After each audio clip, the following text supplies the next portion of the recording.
রব্বিল আলামিন।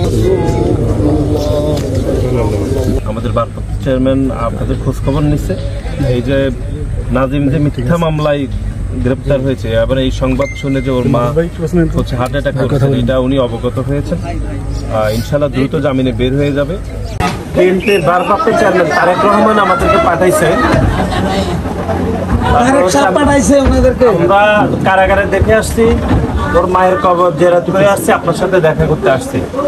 আর হচ্ছে আমাদের তারেক রহমান বিএনপির ভারপ্রাপ্ত চেয়ারম্যান, উনি আমাদেরকে পাঠাইছে আপনাদেরকে দেখতে, যে এই যে নাজিমের প্রতি যে অন্যায় হয়েছে, এটা জুলুম করছে যে উপদেষ্টা আসিফ মাহমুদ, এটার ইনশাল্লাহ বিচার হবে একদিন।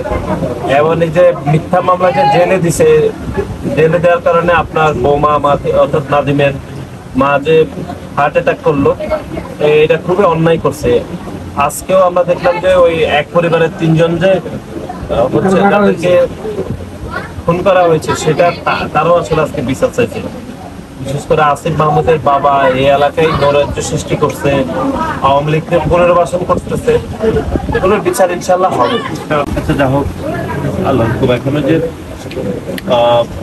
আমাদের দলের ভারপ্রাপ্ত চেয়ারম্যান তারেক রহমান পাঠিয়েছে আপনাদের কাছে, আমরা তো নাজিমকে দেখে আসছি কারাগারে, তারপর কবর জেরাত করছে আপনার আম্মা, আর হচ্ছে এখন আপনাদের এখানে আসছি।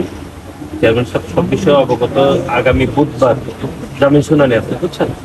আবার যে লয়ারের সাথেও আমাদের পার্টির সর্বোচ্চ জায়গা থেকে কথা বলছি, যেন জামিনটা তাড়াতাড়ি হয়ে যায়। ইনশাল্লাহ জামিন হবে আইনি প্রক্রিয়ার মাধ্যমে। আশা করতেছি বুধবার বের হয়ে যাবে। আরো 13 জন এখানে আছে ইনশাল্লাহ।